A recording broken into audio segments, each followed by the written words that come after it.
lot of work in and around LNG over the years, but some of the work in the more, I'd say in the last year or two, has really focused on like what is the long-term role of natural gas in the broader energy mix. And that has been interesting, right? Because if you look at any scenario, right, it's fairly clear that natural gas has a pretty substantive role in the energy mix, even in a aggressive net zero future. But for some reason, a lot of our clients, especially the larger operating companies, are asking us to kind of relook at that question.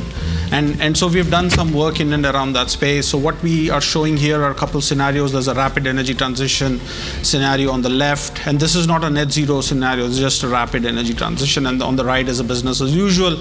And obviously, among the fossil fuels, right, natural gas does really well. It falls in absolute volumes in the rapid energy transition scenario, but right, it's still about 15% of the overall energy mix.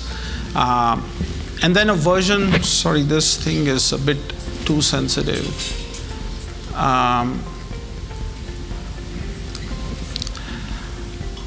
And a version of that has been like, what is specifically the role of LNG in this broader energy mix in various scenarios, right? And what is interesting is that you see LNG quite active even all the way out to 2050 in the rapid energy transition scenario. And the volume actually doesn't change, right? It's insubstantial change, but the actual share actually picks up quite a bit, right? So John, that's a good sign for anybody who is selling LNG technology. For companies like Cheniere, it's a good sign. And of course, it's a much more robust outlook for LNG here. Obviously, there's a lot of capacity here in the US. We spend a lot of time trying to work with different clients, trying to understand, okay, how much LNG is coming on stream, when is it coming on stream? An interesting variant of this question, Najla, has been, does it mean when a project says we are starting up, does it actually mean they're going to fulfill their contractual obligations? It's interesting that we are kind of navigating some of these questions here, but those are some of the questions that we are getting. Small-scale LNG, we've published 2 studies on small-scale LNG. One is a global small-scale LNG market assessment, and one is a North American version of that for the last 7-8 years. And we kind of track all the LNG capacity, small-scale LNG capacity, micro-scale LNG capacity. And James, some of this is relevant to you, but there's nothing in the back end right now, so that's maybe an interesting opportunity for you guys to talk about a little bit more. And then finally, I think the last piece here is, right, where is all this natural gas going to come from? And we are seeing a lot of growth in the near term in the Haynesville, but in the long term, again, we kind of tend to see Appalachia and Permian account for a significant amount of growth. But of course, this is a business as usual scenario here. So, okay, that's just a commercial for our global small-scale LNG study out there. But with that, let's kind of get into the discussion today. Thank you very much for joining us on this panel session here. Najla, maybe we'll start with you. Maybe tell us a little bit about where Cheniere is today. Where are some of the projects that there are a couple trains that are under construction, couple trains that are in the queue for permitting for export to non-FTA. Maybe tell us a little bit about where Cheniere stands today. That's a good place to start. Absolutely, Uday. Thank you for the invitation, and thanks everyone for being here. And I'm really pleased. I'm here to share a few thoughts on the LNG market. I'm Najla Jamoussi. I work for Cheniere Energy, and I'll just give a few tidbits to frame the discussion today. I'm sure most of you here are familiar with the U.S. LNG story and its phenomenal growth over the last 7 years or so. We obviously are. Now the U.S. this year became the largest exporter worldwide, ahead of Australia, ahead of Qatar, and we've only done this in really a handful of years, right? Or a couple handful, 7 years, while Qatar took probably 15 years to get to this volume. Australia, the good part of 2 decades and a half to get to this volume. And my company, Cheniere, has contributed to this growth in no small part, as you know. Out of the 86 million ton or so that the US exported last year, for those of you who are more of a volume unit, it's 11.5 Bs a day of LNG exported worldwide. Cheniere is a little over 50% of that. And so, yeah, I mean, this LNG was extremely important to balance the global gas market through the pandemic and through the energy crisis of the last couple of years. You know, I think 65 or 66% of that went to Europe, which underscores the importance of reliable, stable supplies to help our allies deal with their energy crisis. And I think that it's important to remind that this is an important tenet of the current administration. Actually, you know, taking care of our allies and their energy security, that is, right? And the previous administrations as well. Roughly 73% of our LNG from Cheniere facilities also went to Europe last year. So that sort of created a momentum, right? This war, this volatility that we have experienced over the past couple of years in prices has created a lot of momentum for US LNG and US LNG expansions. And so, as you started mentioning, it gave really an important push for a lot of contracting, long-term contracting last year and the year before. Now we have roughly 80 million tons of LNG, not we, Cheniere, but the US, 80 million tons under construction. 60 million tons of that reached FID over the past couple of years, so 2022 and 2023. My company, Cheniere, has a couple of expansions as well. So we export LNG through 2 platforms. We have a plant that is in Louisiana, that is Sabine Pass LNG. It has 5 trains, 30 million ton of capacity.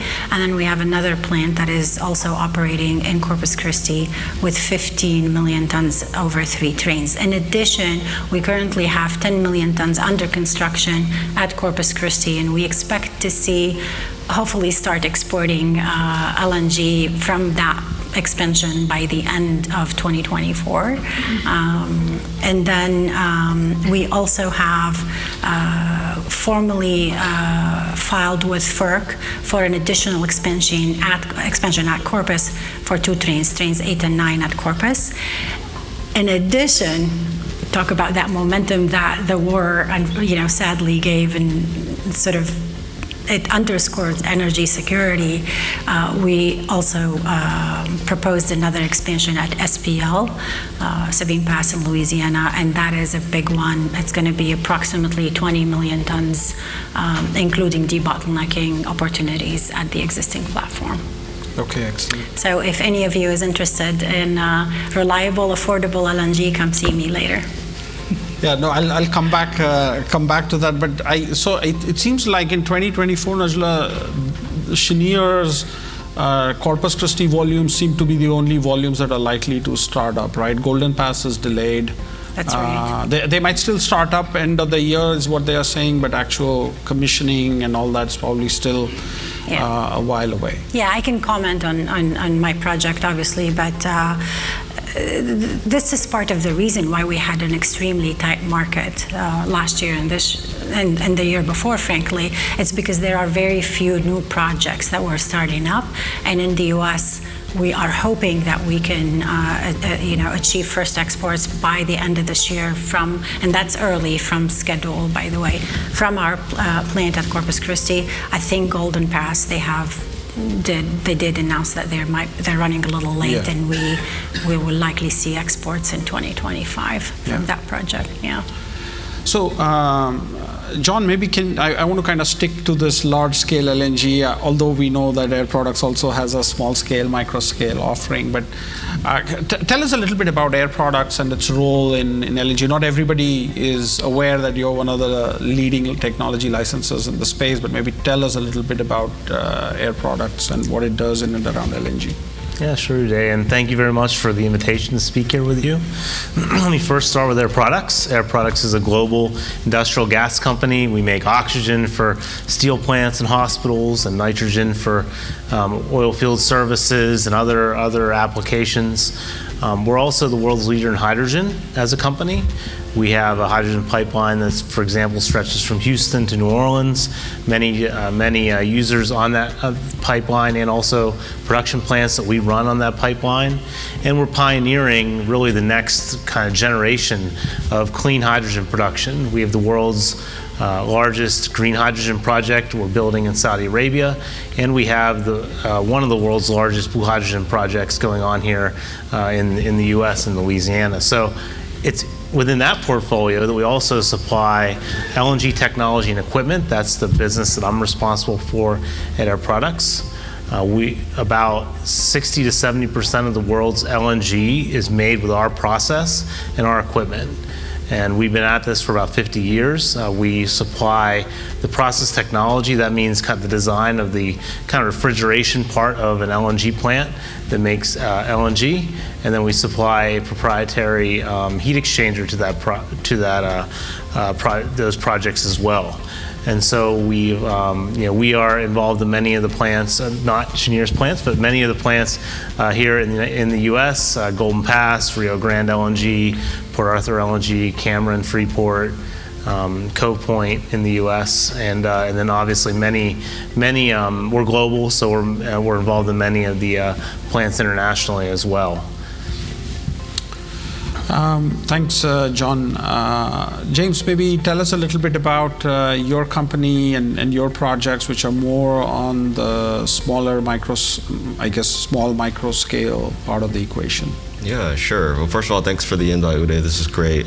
So I'm James Wang. I am the CFO of VP Ventures, which stands for Virtual Pipeline Ventures, and I am also the CFO of a sister company called One LNG, which I'll refer to here. But both of these companies work hand in hand to essentially, what we're trying to create is a flare gas mitigation platform that will take waste gas that is currently being flared and turn it into a valuable product. And there's actually multiple products that we're working on, which I'll get into. But the primary product that we're trying to turn it into is micro LNG. And so Najla referred to, the scales of millions of tons of LNG per year. So our product is actually operating in the thousands of tons of LNG per year. So on a much, much smaller scale, we refer to it as micro. But as part of that, it's also, it serves a completely different market, significantly less capital requirements. Just to give you a reference point, our primary product costs about $8 million of CapEx to produce each of these micro liquefaction units. It fits in a standard 40-foot size container, and it is mobile and can be moved around to various pad sites and collect gas supply wherever the gas supply is produced. Each of the units can process just a little bit over 2 million cubic feet of gas per day.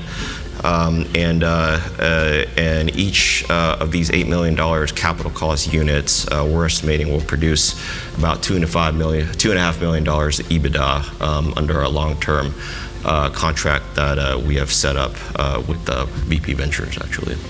And James, where are you building these plants first, and I guess where are you sourcing the gas from?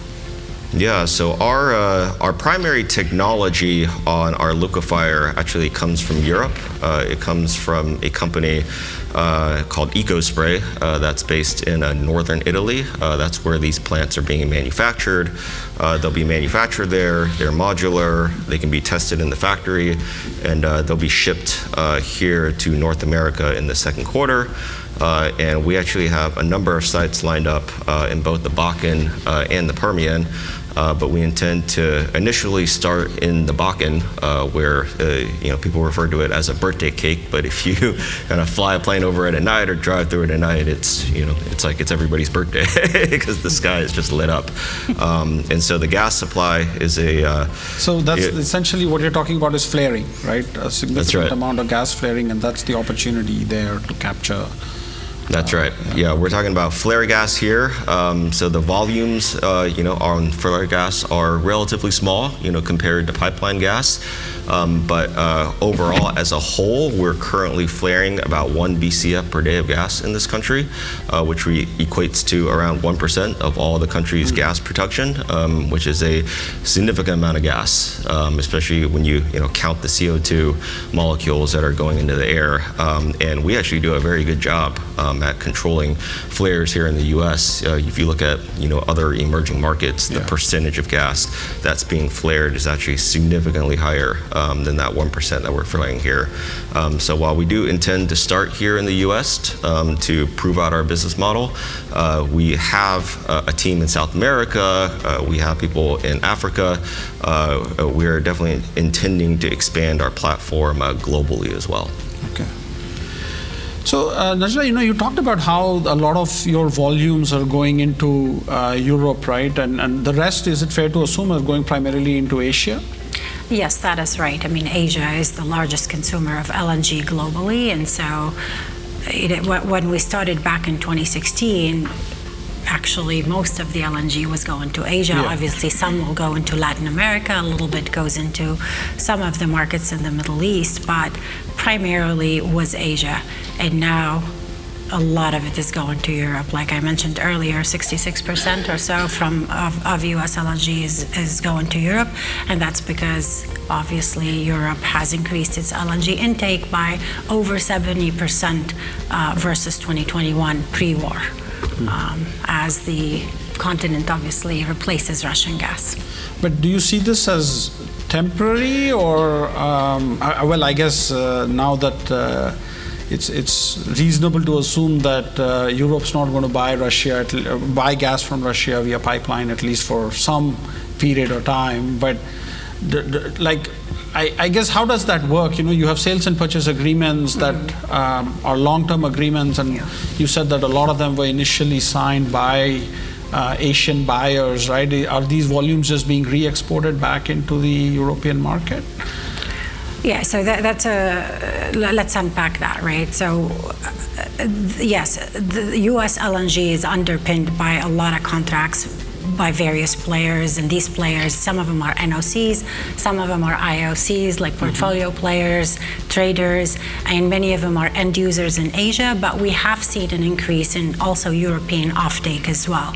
And so in total, when we look at US LNG, if I remember correctly, at least the contracts from the last couple of years, I would say, maybe 24% Asia, 20-ish% Europe, and nearly half of it is portfolio players like Shell, like BP, like Total. So these will take the LNG wherever they want.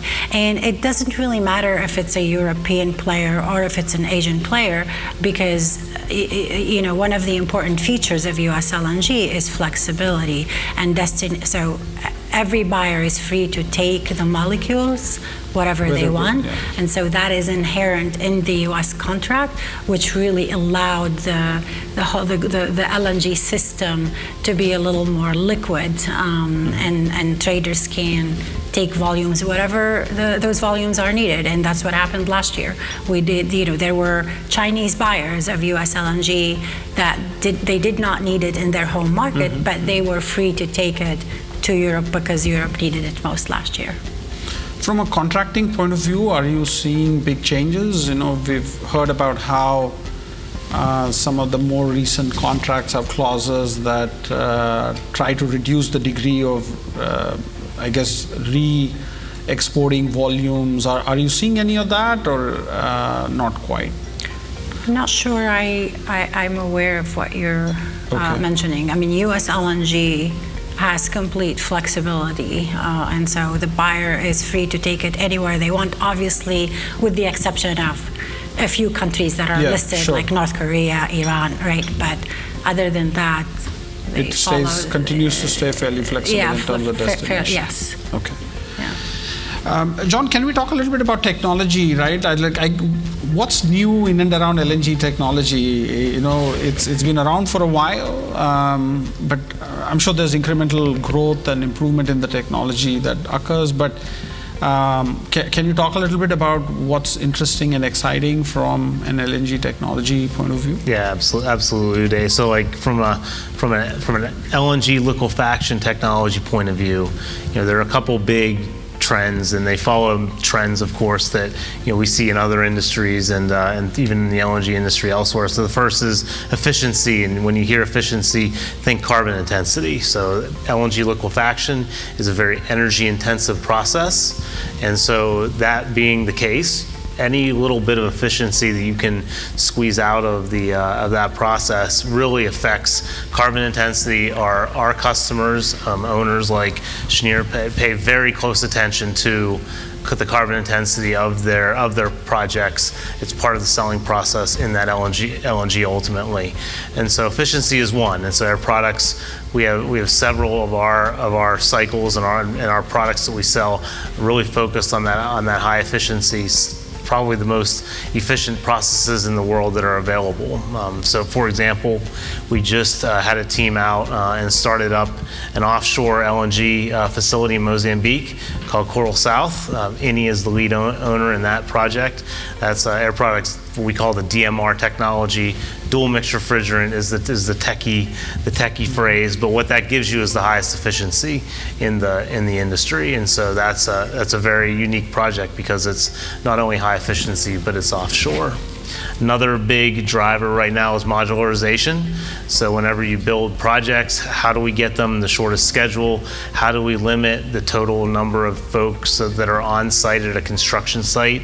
How do you shave that peak down of total labor at site? And one of the ways you do that is you do as much work as you can off site.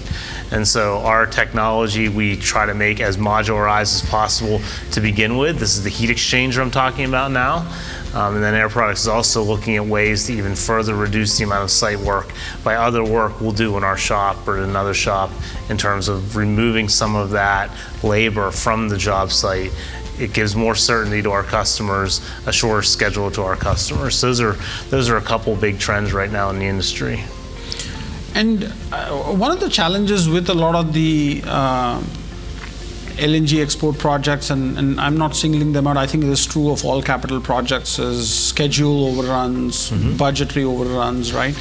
So to what extent can, say, modularizing some of these components play towards reducing some of these issues?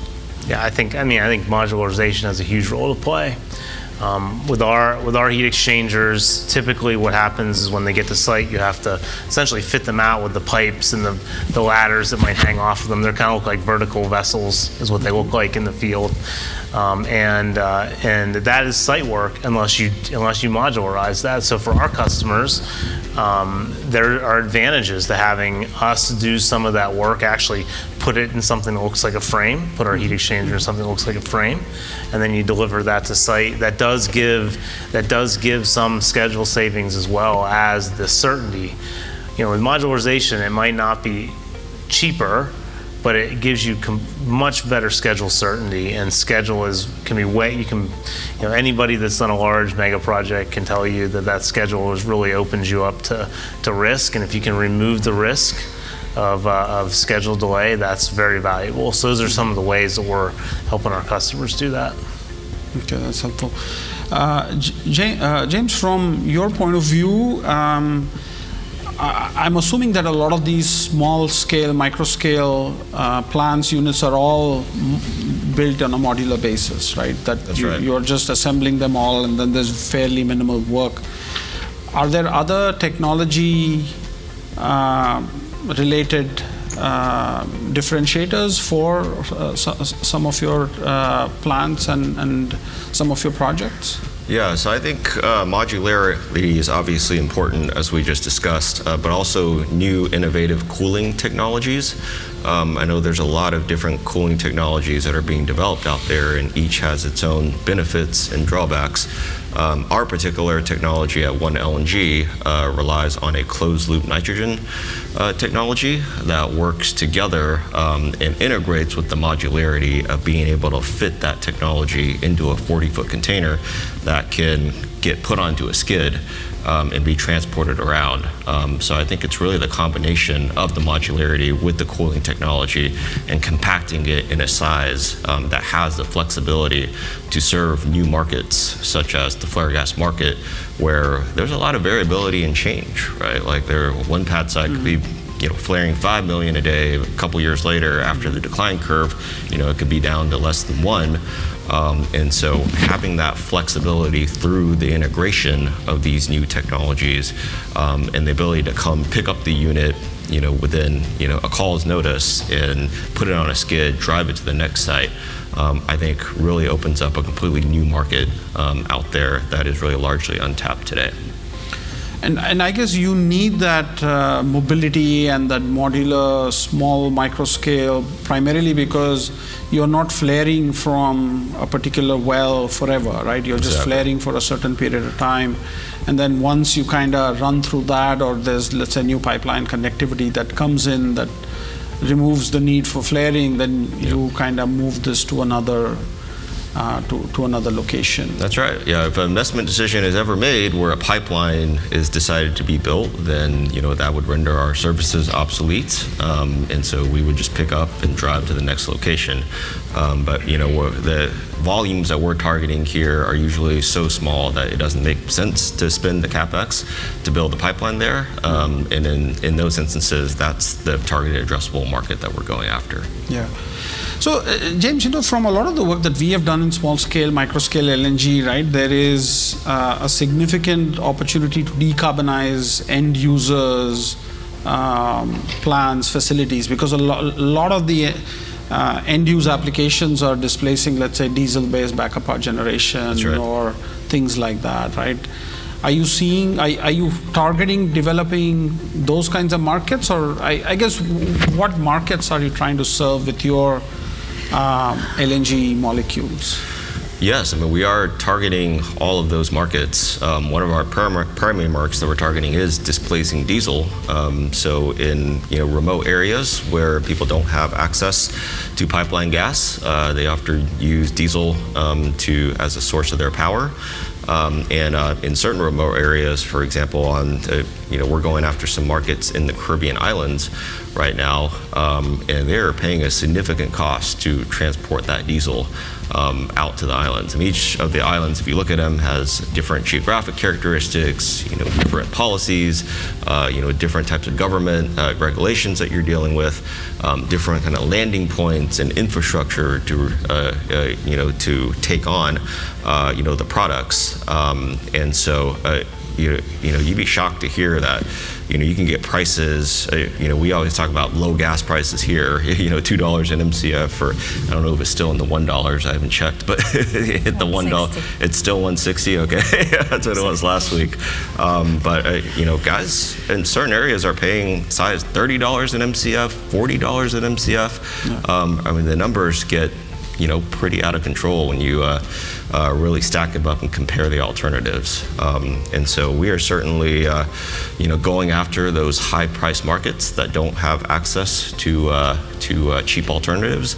And also on the flip side, with the feedstock that we're getting being flare gas, to your point about decarbonization, yes, our product is emitting CO2 by the process of what we do, but the fact that our feedstock is actually taking methane that's just being burned into the atmosphere. Yeah, there's a huge. We're actually we're engaged with we're doing a consultant study right now on exactly kind of netting out everything. But we expect the savings on CO2 emissions to be significant, because the amount that we're emitting through our process just pales in comparison to the amount that we're actually taking out of the atmosphere. And I think it's important to kind of net that all out. As we think about, there's a lot of debate today around, is natural gas, is it really clean? Is it a bridge fuel? But I think we're going to be able to make comparisons to, even RNG as an example, comparing how much CO2 molecules we're actually physically taking out of the atmosphere on a net basis, stack that up against RNG, obviously against other competing alternatives. And I think you'll find that taking flare out of the atmosphere is significantly better from a CO2 emissions perspective than anything else that's out there today. On this issue of the CO2 footprint, I guess, greenhouse gas footprint, how is Cheniere thinking about it? I believe you guys are looking at CCS. I'm curious, what's going on at Cheniere from that point of view? Thank you for that question. Actually, yes. So I mentioned earlier the approximately 20 million ton expansion at our Sabine Pass project in Louisiana. We are proposing a CCS project with that to obviously help mitigate the emissions footprint of the project. But beyond that, Cheniere has been extremely active in the space, acting sort of, because we are the largest U.S. gas buyer for own use, we are acting as a conduit between the U.S. producers. We don't have any upstream production. We buy gas off the grid to feed our projects, but the folks we buy gas from, we have leverage with those, and we also, like I said, acting as a conduit between gas producers, midstream players, gas processing plants, to embark on several studies actually and assess basically, we call it QMRV, which we need to quantify, measure, monitor, understand what the emissions are, and because there's no standards out there. We have to understand what the footprint is, how to measure, and how to have consistent measuring, processes and systems and across the value chain so that we can mitigate for that. And so we've done a lot, and we funded a lot in that aspect to help in general. And we have been able to reduce. I don't have the exact numbers, to be honest. I'm not an expert in that, but I know that my company has been able to reduce the emissions profile over the years from our projects.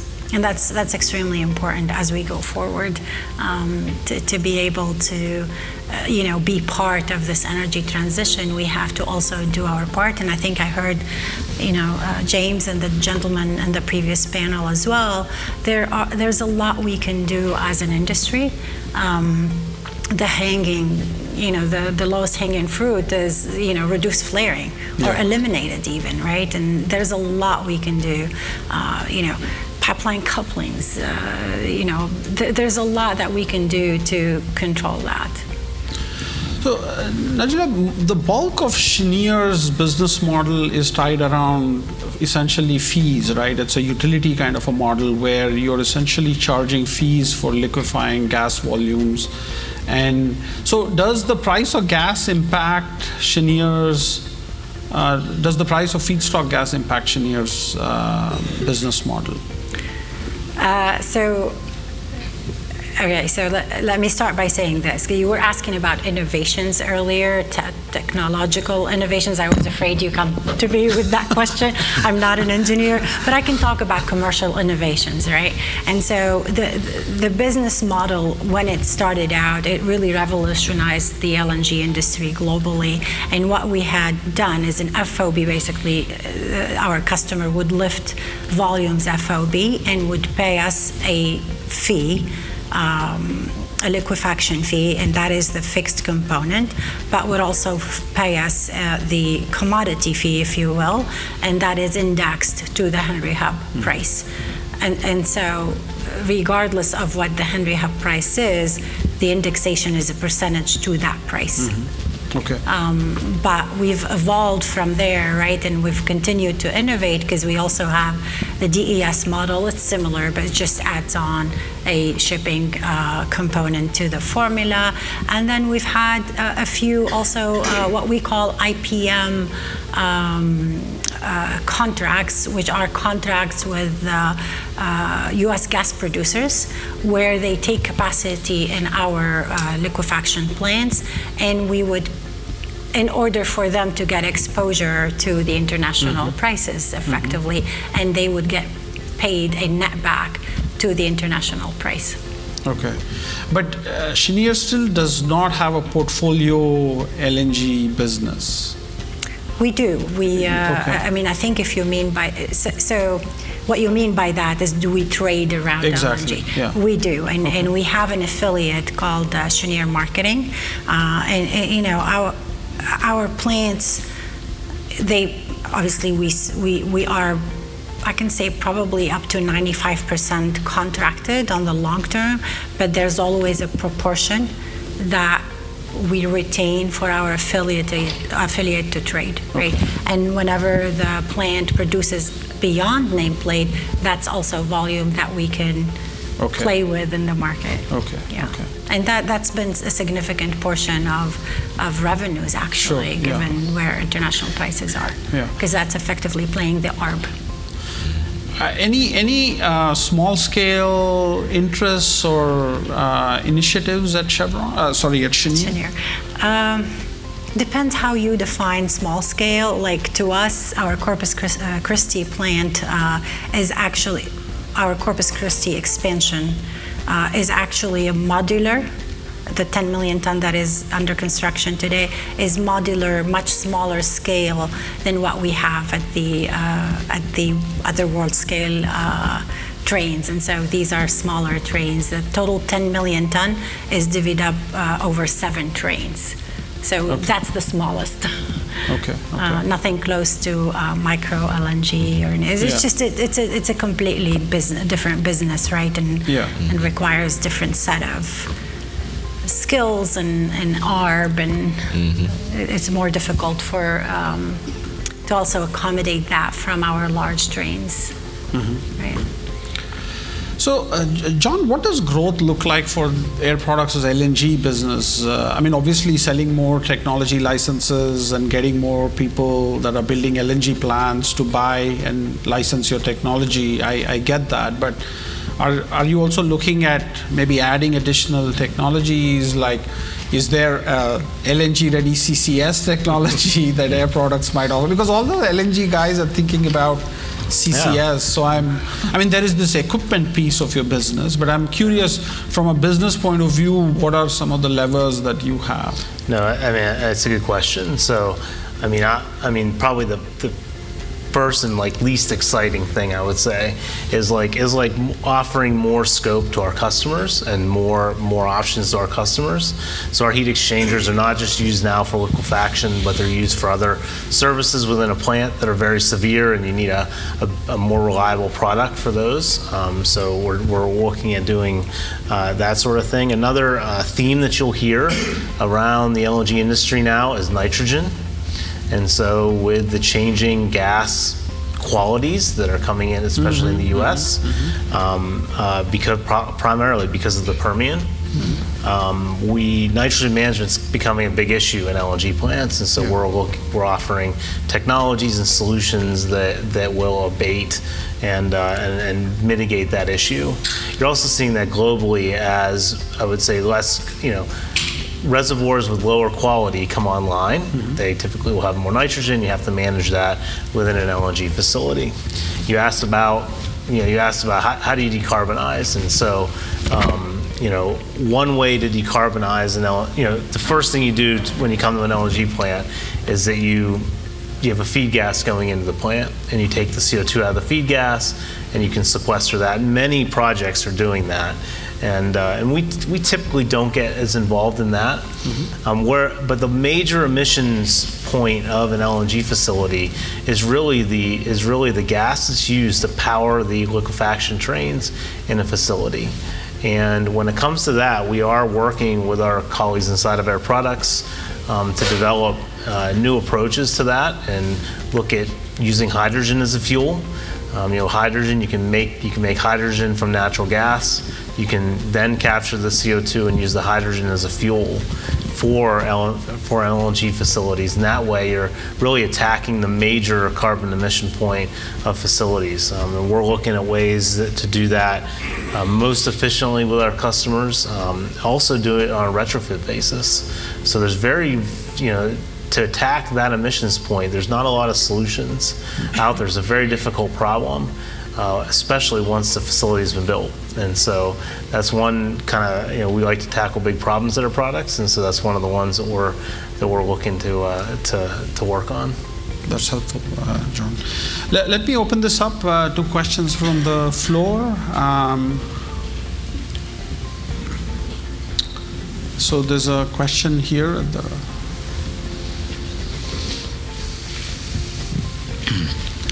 Hi, James. Super interested in this micro build out.